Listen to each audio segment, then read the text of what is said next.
Hi everyone, I'm Felix. Today I'm going to present our paper, Gamma, Automating the Hardware Mapping of DNN Model on Accelerator via Genetic Algorithm. There are a lot of successful DNN applications like object detection, image examination, to playing games. However, there are some challenges when running DNN model. The DNN model are getting larger and larger. It could include billions of parameters. And in one inference, it could include billions of computation. So actually, we need lots of parallel compute. And it includes heavy data movement, and data movement has high memory cost. So we need to reduce the energy and then make the CPU and GPU inefficient. So there are a lot of spatial DNN accelerator design. They are featuring hyperreason via thousands of PE, data communication via network on chip, and maximizing the data reuse via mapping strategy. The architecture of DNN accelerator includes two parts, hardware resources and mapping strategy. Hardware resources includes PE, NUC bandwidth, global scratchpad, and local scratchpad inside each PE.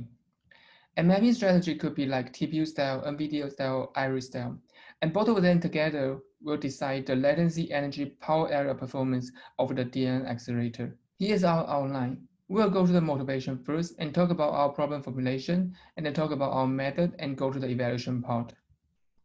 So what is mapping? Mapping is the fine-grained scheduling of computation within the DNN accelerator. It includes compute order, tiling strategy, the number of parallelism, and parallelism dimension that we choose. The implication of this mapping is the data reuse by accelerator. So now let's look at some typical data reuse we could leverage in DNN. First, convolution reuse. Because convolution has sliding windows, so we can reuse the activation and weights. Activation reuse. For the same activation, we can multiply them with a different weight, so we are reusing activation. Weight reuse. When the batch size is larger than 1, we can multiply the same weight to the different activation, so we are reusing the weight. But how do we actually exploit those data reuse? Here we show a simple example of convolution 1D, and we show one possible mapping. We get the first weight first input to compute a partial output, and second weight second input, and third weight third input. And then we move the sliding window and do the same process again. To express it with Looper order, it will look like this. And we will explain this with this 2D computation space figure. So this is the weight dimension, and this is the output dimension. And at the data side, for computing the partial sum, we will need this weight output and input, and we will also explain it with this figure. So suppose we map the computation over 3 different PE. Here's how we map it. We map different PE to different output, and we give them the same weight. So at the data side, you can see different PE get different output, and different PE get different input, and different PE get the same weight. This is at time 0. At time 1, they will fetch the next weight and fetch the next window of input. And time 2, they will fetch the next weight and next window of input. Over the time, you can see that the output didn't change, so they are temporary reuse. So we will call this output stationary mapping. Here's another mapping example. So we change the loop order. So we will fetch the first weight, first input, and compute the partial output, and second input and compute the partial output, and third input and compute the partial output, and so on for the second weight and third weight. So here's how we map it. We map different PE to different weight and generating the same output. So on data side, they are assigning different weight, same output node, and fetching the different input. This is at time 0. At time 1, they will together generate another output. And time 2, they will generate next output. So over the time, we can see that weight didn't change, so they are temporary reuse. So we will call this weight stationary mapping. And at every time step, they are spatially reduced over the output. Now let's look at convolution 2D example. We will have multiple channels to compute one partial sum and multiple filter. And then we could have a batch of image. For this 7D computation, we want to map it to the DNN accelerator, whose result is defined by the memory hierarchy and number of PE and NUC bandwidth and so on. And there could be millions of mapping. So why does mapping matters? Now let's look at the 4 aspects of the mapping strategy. First, compute order. It will determine the temporal reuse of operands and interconnect bandwidth requirement. And second, tiling strategy. It will determine buffer size within the PE. Third, number of parallelism. It will determine how many operands we compute in parallel. And last one, parallelism dimension. It determines the spatial reuse opportunity. So the performance of DNN accelerator like latency and energy will be decided by three factors: the layer dimension you are looking at, and the hardware resources you have, and the mapping strategy. Here is a sample how mapping matters. We use the same layer, the second layer of VGG16, and we give them the same hardware resources. And we give them different mapping and to see their latency, energy, and area performance. We could see that just by different mapping, we could have up to 4 orders of magnitude difference of the hardware performance. Now comes to our problem formulation. Our problem is, given platform infrastructure, we want to find the optimal mapping strategy. So the hardware resource is constrained, like number of PE and global buffer, local buffer size. And this is the constraint we give in our experiment. And we want to tune each knob of the mapping aspect. Let's have a simple example. Let's take the second layer of the VGG16. It will have 10 to the 12 different combinations. So let's say we could test the hardware performance of one mapping strategy in 1 second. Then we will need 32,000 years to do it. So now let's look at the challenge. The first challenge is the immense search space. As we say, 10 to the 12 for one level parallelism. And the second challenge is the scaling up of the search space. It is caused by the number of parallelism. Like we could have 2-level parallelism, 3-level parallelism. So the hyperparameter number of parallelism actually makes the search space grow exponentially, and we need to search for all of them. But how do we know where to start and what is the portion of search resources we want to put in each of the search space? So we need an algorithm that is optimized through the scaling up of the search space automatically. And then we'll talk about our method. Our work is called Gamma. It's a genetic algorithm-based optimization. So we will start from the general GA first. A general GA will include 2 parts, evolution and evaluation. You will start from initialization. So you will initialize a population.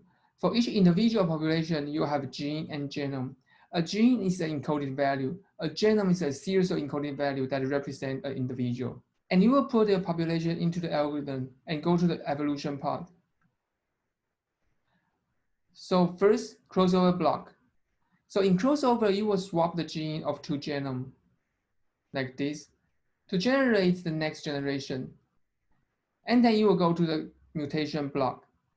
For the mutation, you will randomly select some gene and mutate their value. And sometimes you just don't change anything. After mutation, you will go to the evaluation block. And then to calculate their fitness value. So fitness is how good an individual is. Then you will select some good one to be the parent of next generation. And you will use this parent to generate next generation by crossover and mutation, and the whole process goes again. And the algorithm stops when the performance converge. Now let's look at Gamma. For the evolution part, we add 3 additional genetic operators: reorder, growing, and aging. For the evaluation part, because we care about hardware performance, so our fitness will be some target objective like latency or energy. And we embed a hardware cost model called Maestro. It's an open source hardware cost model for DNN accelerator. So our input will be DNN model, objective like latency or energy, platform resources like PE, local buffer, global buffer, and mapping constraint. And we will output a mapping strategy. Now let's look at our genetic encoding. We want to use our genetic encoding to express the full aspect of the mapping space. This is one individual. It includes genome and gene. And this is 1-level parallelism, and we call this L1 mapper. So for the compute order, we'll encode it in the first row, and we cover the compute order. For the tile size, we'll encode it in the second row, and we cover tile sizes here. And for the parallelism dimension, we'll encode it in the first gene, and we cover parallelism dimension. So similarly, we can also do 2-level parallelism. So we'll have L2 mapper and L1 mapper. For the L2 mapper, it parallels across K dimension. For L1 mapper, it parallels across C dimension. And there are some constraints here. For the lower mapper, its tile size or parallelism size, like 7 and 5 here, need to be smaller than the corresponding size of the upper mapper. Here's a simple example of NVDLA-like mapping. NVDLA-like is 2-level parallelism, and it parallels across KC dimension. This is how we map it. It parallels across K and C dimension. So now let's look at our genetic operator. First, crossover. Crossover, you will have a dad and mom, and you will randomly swap some of the value of their gene, and you will generate son and daughter. Next, mutation. In mutation, you will randomly select the tail size or the parison dimension to mutate their value. And then reorder. In reorder, you will randomly select two pair of genes and swap their orders. So it's kind of the mutation of the compute order. And then comes to growing. Growing, you can grow from one level parison to two level parison. Its hardware implementation looks like this. One level parison to two level parison. And then you can go from two to three level parison and its hardware implementation. And also you can do aging. Aging, you can age from 3-level parison to 2-level parison and to 1-level parison. Here is our summary. To do the design space exploration for the mapping space, you can use a lot of optimization method like reinforcement learning or some optimization method like particle swarm optimization or evolution strategy. So if you define the design space really well, you can actually cover the tile size, compute order, parison dimension. But those algorithms usually only support fixed predefined design space, so you cannot actually support different number of parallelism. And Gamma, we can support all of them. Now let's look at our evaluation. So in the evaluation part, we have a hardware cost model called Maestro. It's an open source hardware performance cost model for spatial accelerator. And the input of it will be DNN model, hardware configuration, and mapping strategy. And it will output latency, energy, power, and area. And we have our decoder module. So decoder module is to decode the gene into the Maestro's input format. Now let's look at our fitting function. The fitting function will extract the objective we are interested in, like latency or energy. And we use minus objective as our fitness value because we are maximizing the fitness. And also fitness function will check the constraint, like the global buffer and local buffer. If the constraints are violated, we will give negative penalty. So here we give negative infinite here. So our fitness function will summarize like this. And then we come to our evaluation. For the evaluation, we compare with two kinds of algorithm. First is some common data flow, like NVDLA-like, like and Iris-like. Second is some optimization method, like differential evolution, particle swarm optimization, and so on. And we compare under 5 different models, like ResNet 18, ResNet 15, and so on. And our objective will be latency or energy, and constraint will be PE, local buffer, and global buffer. And we give all of the optimization method the same sampling budget is 10K data point. We experiment on the 3 different scenarios. First is a fixed 2D array. A second is the flexible 2D array. And the third is we allow the 2D array to be scaled out. So respectively, there are 2-level parallelism, 1 to 2-level parallelism, and 2 to 3-level parallelism. Here we look at the layer-wise performance comparison. You are looking at the result of ResNet 18. So at each column is the experiment result of different layers. So there are different tasks. So we have 20 different layers, so 20 different tests for all of the algorithm. And the square here is how Gamma perform. Across the 20 tasks, there are some algorithms cannot find valid solution at all. Here we record the time they fail to find any solution. Like here, it fails 1 time, and here is 8 times. And for Gamma, across all scenarios, we can always find a valid solution. So Gamma can consistently find valid solution across different scenarios because of its high sample efficiency. For sample efficiency, we define it like this: the performance improvement over the number of sampling budget. And Gamma can find solution with 2 orders of magnitude better performance. After looking at layer-wise performance comparison, now we look at the end-to-end performance comparison. We compare with some common data flow. So here's the performance comparison under 4 different models. First of all, fixed mapping cannot have good end-to-end performance because one mapping cannot be as efficient across all the layers.